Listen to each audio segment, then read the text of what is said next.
Episode 3 की शुरुआत में हमें दिखाया जाता है कि जब कुछ बच्चे पपेट का शो देख रहे होते हैं तो वहाँ खड़े एक आदमी को पीछे से आकर एक आदमी मार देता है और फिर इस मर्डर का जिक्र मेजर कैम्बल सार्जेंट मॉस से करते हैं कि बर्मिंघम में आयरिश लोगों में आपस में फाइट चल रही है, ये लोग एक दूसरे को मार रहे हैं। कैम्बल सार्जेंट मॉस को बताता है कि किंग ने आईआरए को ट्रीटी का ऑफर दिया था मगर आईआरए को ये मंजूर नहीं है। कैम्बल सार्जेंट मॉस से कहता है कि यहाँ मेरे रहने का इंतजाम करवाओ तो सार्जेंट मॉस कहता है कि सर मुझे पता है कि आप पहले वाले घर में रहना नहीं पसंद करेंगे क्योंकि वहाँ पर शायद आपकी कुछ खराब यादें जुड़ी हुई हैं। तो कैम्बल कहता है कि ऐसा कुछ नहीं है, मैं ग्रेस को भुला चुका हूँ और मुझे अपने पिछले मिशन से कोई भी रिग्रेट नहीं है। इसके बाद सार्जेंट मॉस यहाँ से बड़बड़ाता हुआ निकल जाता है कि कैम्बल का दिमाग खराब हो चुका है। वहीं दूसरी तरफ थॉमस, आर्थर और जॉन लोगों का इंटरव्यू ले रहे होते हैं। यहाँ एक लड़का भी आता है जो अपना नाम डिगबेथ किड बताता है और इस लड़के का लुक काउबॉय टाइप लग रहा था। तीनों भाई इस लड़के के लुक का और इसके नाम का मजाक बनाते हैं पर ये लड़का काफी सीधा साधा है। वो पीकी ब्लाइंडर्स के साथ काम करने को बहुत एक्साइटेड है। वो अपनी वुडन गन और गन बेल्ट भी दिखाता है और बताता है कि ये बेल्ट उसकी बहन ने ब्लैक स्मिथ एप्रोन से बनाई है। टॉमी उससे पूछता है कि क्या वो कभी जेल गया है तो लड़का मना कर देता है और बिना किसी क्रिमिनल रिकॉर्ड के ये आज का पहला बंदा मिला है इनको। टॉमी आर्थर से बोलता है कि ये हमारे काम के लिए ठीक रहेगा। टॉमी बताता है कि नया होम सेक्रेटरी इलीगल गैम्बलिंग को लेकर कुछ कार्रवाई करना चाहता है तो पुलिस वालों को कुछ लोगों को अरेस्ट करके अपना कोटा पूरा करना है। तो इस लड़के को हम अपने किसी आदमी की जगह पर जेल में भेज सकते हैं। इसका कोई पुराना क्रिमिनल रिकॉर्ड भी नहीं है तो ये एक हफ्ते में ही छूट जाएगा और अगर कोई परेशानी हुई तो हम लड़के को एक्स्ट्रा पे कर देंगे। तो लड़का इसके लिए खुशी खुशी मान जाता है। वहीं दूसरी तरफ आंट पॉली अपने बेटे माइकल की खूब सेवा चाकरी कर रही होती है। आखिर 12 साल बाद बेटा वापस मिला है और आंट पॉली काफी खुश है। आर्थर और जॉन डिगबेथ किड का मजाक बनाते हुए काउबॉयज की एक्टिंग करते हुए यहाँ पे आ जाते हैं। थॉमस शेल्बी दोनों भाई से माइकल को इंट्रोड्यूस करवाता है कि ये ही आंट पॉली का वो पिछड़ा हुआ बेटा है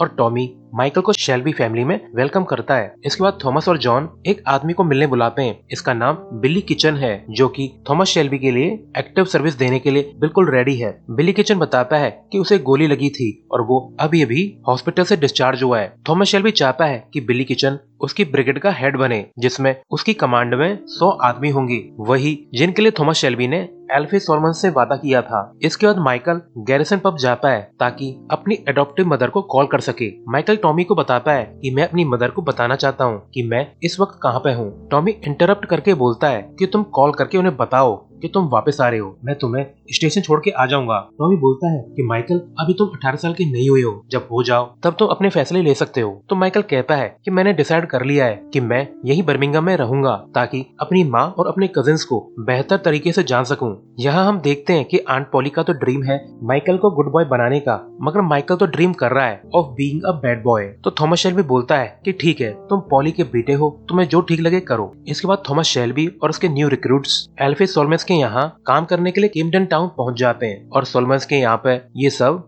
एज अ बेकर्स काम करने वाले हैं ताकि यहाँ के लोकल बॉसेस और पुलिस के नजरों से बच सकें। एल्फी सॉलमन्स इन्हें बेकर्स का लाइसेंस भी देता है। टॉमी अपने लोगों को गाइडलाइंस देता है मगर इसके बाद इनका ओरिएंटेशन अच्छा नहीं जाता क्योंकि जब एक आदमी फालतू बात पे हंसता है तो एल्फी सॉलमन्स उसे एक ही पंच में चित कर देता है और क्लियर मैसेज देता है कि वही यहाँ का रियल बॉस है और कहता है कि यहाँ पर सिर्फ मेरे रूल्स चलेंगे। टॉमी अपने लोगों को बताता है कि यहाँ केम्पटन टाउन में तुम लोगों के लिए रुकने की व्यवस्था कर दी जाएगी मगर तब तक तुम लोगों को यही बेकरी में सोना होगा। एल्फी सॉलमन इन लोगों को क्लियर करता है अगर यहाँ पे हमारी जूइश वुमेन पे किसी ने नजर डाली तो मैं उसका ऊपर का टिकट काट दूंगा।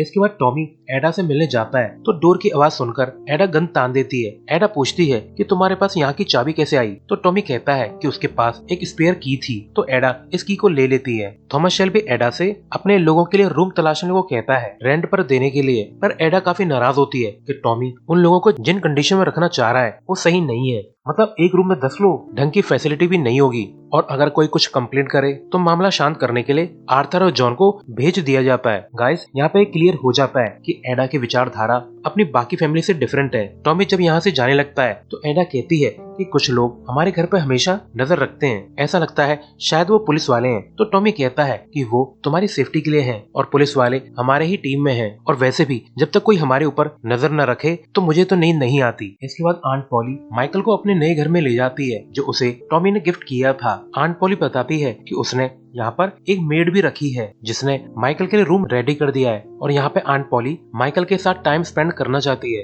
ताकि ये दोनों एक दूसरे के और क्लोज आ सकें। वहीं दूसरी तरफ मिसेस रॉस आकर आर्थर पे गन तान देती है। ये वही लेडी है जिसके बेटे को आर्थर ने बॉक्सिंग रिंग में मार डाला था। मिसेस रॉस कहती है मैं खुद तुम्हें सजा दूंगी क्योंकि पुलिस वाले या और कोई ये काम तो नहीं करने वाले। तो आर्थर कहता है कि अगर गोली मारनी है तो मेरी खोपड़ी में मारो, सारा कचरा यहीं पे है। पर मिसेस रॉस कांपते हुए हाथों से गोली चला देती है और गोली एक शीशे में लगती है। इसके बाद आर्थर गन को छीन के सारी गोलियां निकाल देता है और बोलता है कि हम तुम्हें रेगुलर बेसिस पे पे करेंगे और मुझे पता है कि इस सब से तुम्हारा बेटा तो वापस नहीं आएगा, पर हम हेल्प करना चाहते हैं और तुम्हारे दूसरे बेटे को हम काम दिलवा देंगे। मगर मिसेस रॉस पूरी तरह से टूट चुकी है और वो टेबल को पलटकर जोर से चिल्लाती है कि किसी को तो आखिर तुम लोगों को रोकना होगा, और चिल्लाती है एक दिन जरूर कोई आएगा जो तुम लोगों को रोकेगा। इसके बाद थॉमस शेल्बी मिस्टर कैम्बल से मिलता है और कहता है कि बर्मिंघम पुलिस डिपार्टमेंट ने तुम्हारा मजाक बना दिया है। जिस जगह तुम्हें डिपार्टमेंट की तरफ से रूम दिया गया है वो हॉस्टल एक सेमी रिटायर्ड प्रोस्टिट्यूट चलाती है, यानी डिपार्टमेंट को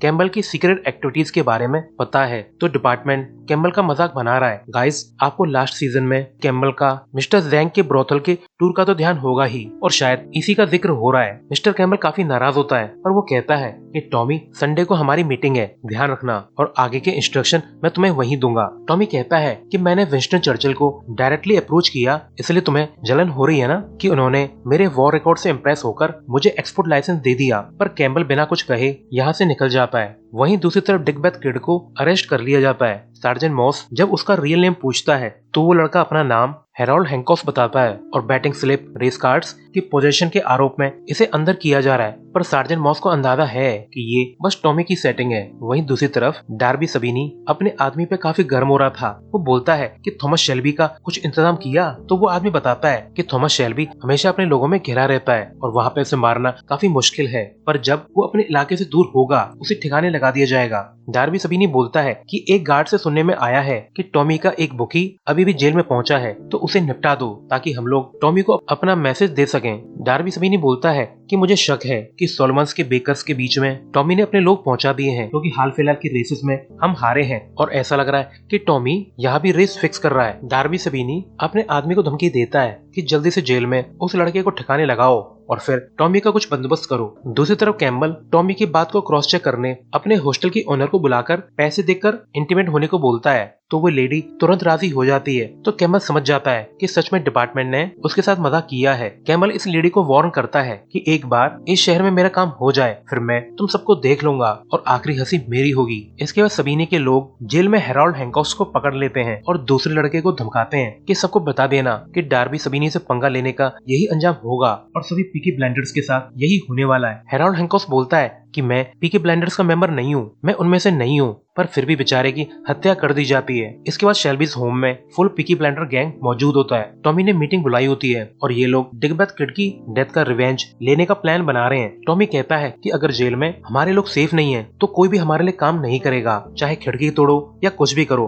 पुलिस से मैं बात कर लूंगा। जेल में पहुंच जाओ और उन कातिलों को ठिकाने लगाओ। टॉमी बोलता है कि उस लड़के की फैमिली को हम फाइनेंशियली हेल्प करेंगे।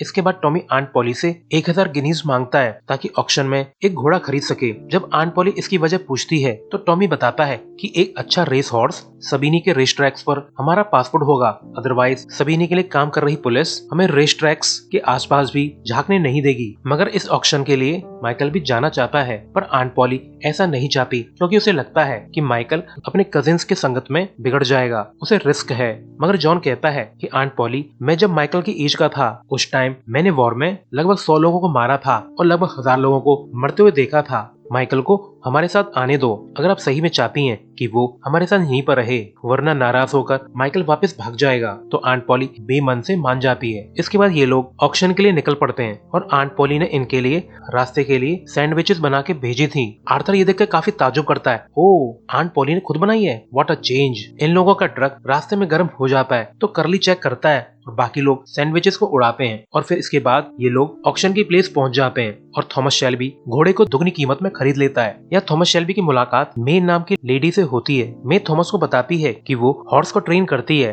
अगर थॉमस चाहे तो वो उसके घोड़े को भी ट्रेन करना चाहेगी। तो थॉमस शेल्बी इसके लिए मान जाता है। मे भी इन बैड बॉयज की कंपनी एंजॉय करती है और टॉमी के मन में भी उसके लिए इंटरेस्ट जगता है। जैसे ही लोग यहाँ से निकल रहे होते हैं, करली कहता है कि बॉस, मुझे अंदर से स्ट्रॉन्ग फीलिंग आ रही है कि यहाँ कुछ गड़बड़ है। तभी इन लोगों पे अटैक हो जाता है, पर थॉमस शेल्बी अपने भाइयों के साथ मिलकर गुंडों को मार डालता है और आर्थर फिर से आउट ऑफ माइंड होकर एक असैसिनेंट को बुरी तरह पीट पीट के मार डालता है। पर माइकल ये खूनी फाइट को बड़े आराम से देख रहा होता है। टॉमी माइकल से कहता है कि घबराना मत, यहाँ कुछ नहीं हुआ। टॉमी उसे बच्चा समझ रहा होता है, पर ऐसा लगता है माइकल तो इनका भी बाप है। वो कहता है कि आई एम ओके, गाड़ी मैं चलाऊंगा। और फिर ये लोग अपने घर पहुंच जाते हैं। आंट पोली माइकल से पूछती है कि सब कैसा रहा, तो माइकल कहता है कि सब कुछ बहुत बढ़िया रहा और उसे अपने कजिन्स बहुत अमेजिंग लगे और वो खुश है अपनी इस फैमिली में। और इसी सीन के साथ ये एपिसोड एंड होता है। Thanks for watching.